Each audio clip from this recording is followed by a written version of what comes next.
Well, hello. I am most assuredly undead, and thank you very much.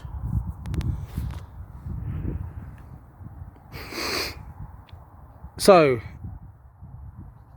my videos, I did say previously that I wanted to give a little bit more thought, a little bit more planning. This will probably develop over time. Some will be involve written planning and images in the future, but at least a few weeks to a month thinking about a subject, not so much in a rush to just chat aimlessly. I have a lot to do, not only in the physical life, if you like, but in terms of practice in the evenings and mornings, of course. And I've been very sick actually, and I don't want any sympathy, because that will just make me feel worse. Life is tough, and it's only getting tough that makes you feel like you're winning. Anything else is just a slippery slope. Once you start spiraling down, it's down, down, down, and it takes a lot to move against that current and then to stabilize in a position and make very small incremental steps back up the ladder, which I know all about. But once you get into a momentum where you're moving upwards, you can move upwards exponentially, although life has a habit of throwing a storm your way, more powerful than anything you could have possibly imagined. But let's remain positive anyway. Even in the midst of such despicable evil and pettiness in the world. And sometimes I don't even exclude myself from that, of course. That's all the usual bullshit out of the way. I'm running through initiation into Hermetics. It will take time. It's something that the progress should not be rushed. Anyone familiar with the book will get that reference. It takes its own time. It's a lovely book. See, there is a balance to be struck between putting lots of effort into things and just kind of saying, hey, let's do it. You don't want to be too tight, you don't want to be too loose. There's some place in the middle, so that's what I'm aiming for with everything from now on. And there will be some good news in the future. Most assuredly. Now, how much battery life do I possess? Let's have a look. 14%, that's not much. I don't like time limits, so if I suddenly cut out, I'll make a part 2, but who knows, maybe we'll get the whole thing in. All that waffling, I've lost I've lost the beginning. What was the beginning? The beginning of this train of thought, this meditation. I guess we could take it back to Rochester Cathedral, a wall painting done in modern times in the medieval style. I don't know what they call it, some kind of stucco wall panel or something. You can look that up online if you want to see it. Christ is looking at the man on the fish, Pisces, and he's unable to see the man with the amphorae pouring the water on the other side, which is Aquarius. Now, I made a video about this in the past. It's down there somewhere in the videos. I believe that the artist was pointing at the new age, basically the new astrological age to be ruled by the next sign in the zodiac, but moving backwards, thus precession, not procession. We go from Pisces to Aquarius, and just running through the basics and approximations, 72 years for 1 degree of movement, moving anti-clockwise in terms of the stars. There are many, many more complicating factors, some of them so complicated it's hard to get your mind around, but basically speaking, 72 years, 1 human lifetime, the stars move backwards by 1 degree. So taking the Orion correlation theory, the position of the Sphinx, which would be facing due east on the vernal equinox to welcome Leo behind the sun, a kind of heliacal rising of the constellation, if you like. 10,500 BC, this is the very famous theory. Now, if you believe this to be true, which I do, then we have a processional marker for the age of Leo, and that was a very long time ago. And how does that relate to now that we are moving into the age of Aquarius? In other words, Aquarius will be the sign that rises behind the sun on the vernal equinox for 2,160 years approximately. The whole cycle takes about 26,000 years or so, obviously 12 signs, roughly 2,160 years. Or was it 25? I can't do the maths right now. Just times 2,160 by 12, whatever that was. 25, 6,000 or something. It doesn't matter. Details are not important right now. It's not something you have to walk around thinking about all the time, because it's such long time frames, and it's been a long time since I was deeply involved in all those books. We get by with a vague impression, and a vague impression is very valuable. If we have many vague impressions of different subjects, it enables us to triangulate on a particular vibe, or to see something behind the obvious, like we are attempting to right now. Now, I am an Aquarius, which means I am ruled by Saturn, and in modern astrology Uranus, but in classical astrology it would only be Saturn. I have Uranus in the 1st house, which is in Scorpio, incidentally. I can't remember the terminology, whether it's exalted or something like that, but Mars and Mercury are both accentuated, and there's an antagonism between me and the Sun, which is an antagonism between myself and the self, which explains a lot of things, especially my younger years. I always found it very difficult to pinpoint a specific me at the centre, and it was only as I got older that I realised that this is actually a very valuable thing, especially when it comes to spiritual practice. If you meditate on that for a little while, you'll probably understand. There's something very arrogant about people who just think they know exactly who they are, and it doesn't allow for change, development quite so keenly. But it can be, what would you say, lonely? Confusing?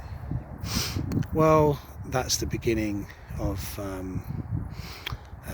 the great adventure, all the troubles and strife and self-questioning. So, if we think about the vision of Ezekiel in the classic Western Hermetic traditional sense, and I'm going to ally this image in your mind. Let's just, first of all, let's hold the image of Leo, fire, the lion, and then we have opposite that Aquarius, the angel, air, and then on one side, I can't remember right now without looking at the diagram, we have Taurus, earth, the bull, and then on the other side we have the eagle, which is Scorpio, water. If you make a cross section on the zodiac, you'll see that this forms a cross. So in a way, these are axial points. I believe that, the fact that we have such a marker left in on the edge of the Egyptian desert with Leo is quite significant. And now in our present time we have reached a point opposite this archetypal vibe. So we have these rulerships, we have these properties, these qualities. Now these are the 4 elements. This is what makes this particularly special. Now the New Age, think about all that New Age baggage, all the silliness, and you know, swimming with dolphins and riding around on unicorns. We know all that stuff, but let's concentrate on the real New Age, the age of Aquarius. Now, as I am an Aquarius, even though I am an anti-Aquarius because I'm difficult like that on all levels, I know that there is a propensity towards a certain airiness. In other words, to have one's mind caught up in ideas whilst bumping into a lamppost. In other words, the focus isn't so much on the reality but the ideal, and the ideal is expressed in a kind of a wanton fairness for all, the collective. So we juxtapose that New Age with another New Age which is common in occult lore, the New Age of Thelema, the age of Horus. This is the age of the individual. Now hold in your mind again the juxtaposition between Aquarius and Leo, the Great Sphinx, and if there was another monument to be built. Now hold on a second, the Sphinx has the head of a man. Maybe it's already there. This is very important, very interesting idea, and this is completely original to my channel. No one else has ever noticed this, whether it be valuable or not from someone's personal opinion, which I'm not interested in. I just think I just think this is true. So here we go. Right, there's an antagonism between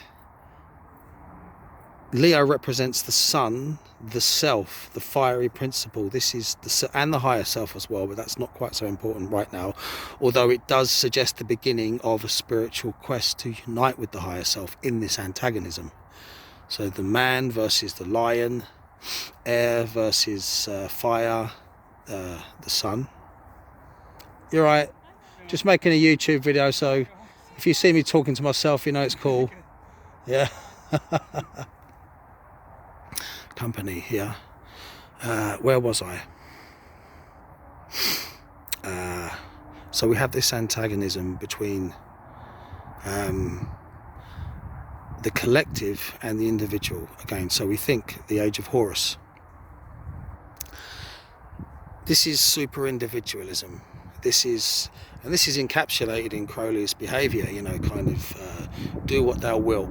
Now we know there's a lot of twats on the internet that think that that's all satanic, and yeah, I'm sure the guy did have some crazy adventures, some bad habits, and did some bad stuff, but we can't exactly be sure about all of that, because there's rumours and there's a vibe around the man. We can be sure that there was something that was off there, and he probably did get up to all sorts of stuff that is questionable, but that's not important. And what's really important is that vibe of following one's true will, what you're supposed to be here to do. In other words, if you feel the impulse to create art, you are an artist, you need to follow that. You mustn't be suppressed by say for instance, your parents' desire for you to be an accountant.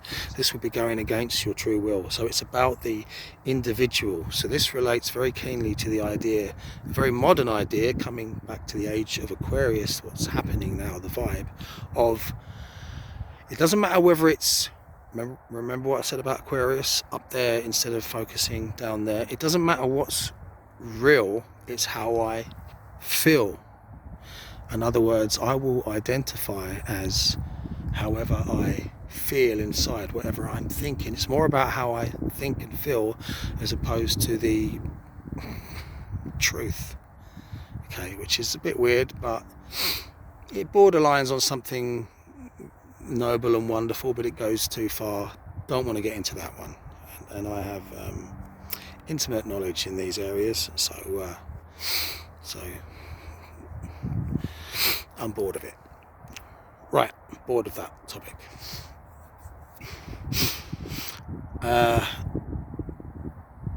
So the individual wanting to follow its own true will, this kind of petulant Horus child, kind of stamping its feet like, I'm going to be what I am, and it doesn't matter what everyone else thinks. You see, are we moving into the age of the individualism, or are we moving into the age of the collective? If you have a look, if you think about the facts, both things are happening at the same time. Thus, these different sides, perfectly opposite each other on the zodiac, expressed in the fact that we are in the age of Aquarius dawning, and this is opposite Leo, so collective and self, the airiness of the collective as opposed to the fieriness of the individual. Everything contains its opposite, right? Hello. Hi. You're right. You? Couldn't be better. I'm good at lying. All right. Okay. Sorry. That's all right. Don't worry. You take care.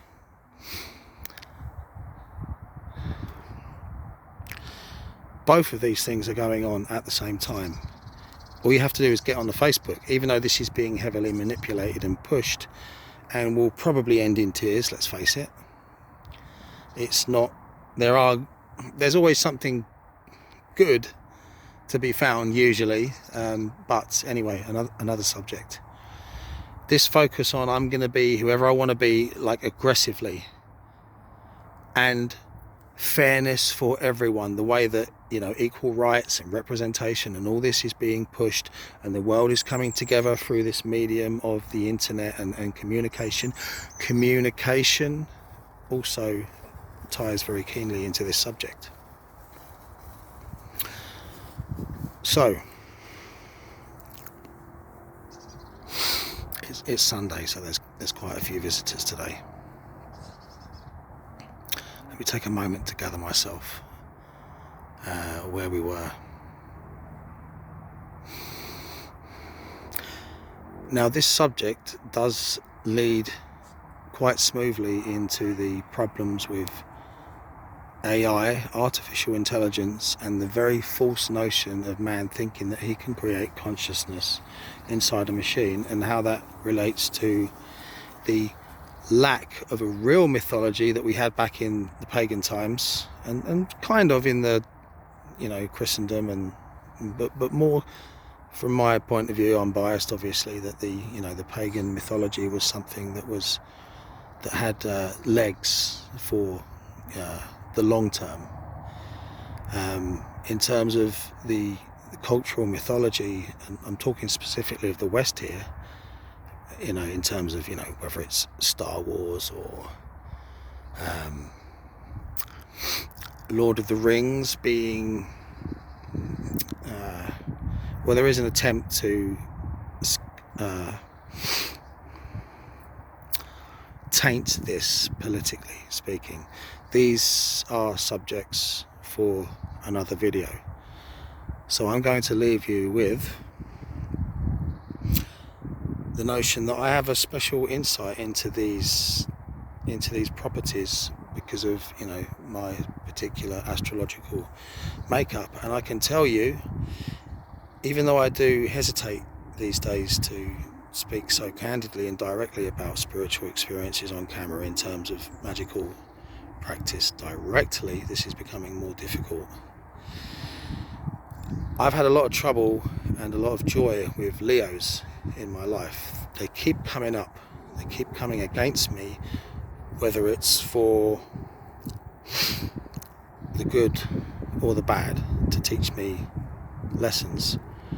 And when I work through the Trithemius system, the only face-to-face encounter, and I use that term loosely in the astral sense, although experientially strongly, the only full-on encounter that I had was an antagonism, verging on combat, but in a loving way, where it took, you know, he took the time to visit and I'm talking about Mikhail here. And I shall probably recount that story in more detail in a different medium. Now, all these subjects have left me in a kind of quandary, but I believe it's safe to say, talking with my teacher about these issues that I'm facing and moving into other mediums in the future in terms of talking more deeply about these things, it's something that there is much that needs to be kept under cloak, under cover. There is much that can be laid out that many people will not see, but when the truth is so strong, lesser minds cannot dilute the strength of the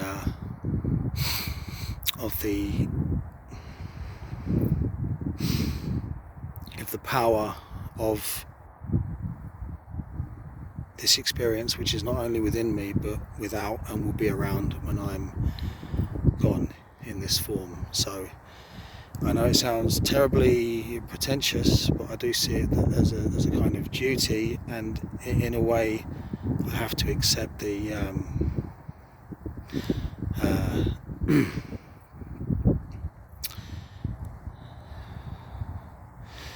I have to accept the rough and the smooth when it comes to being so open, but for some reason fate has placed me in a position where this is now unavoidable, so I will have to be careful about how I choose where, when and how I do this.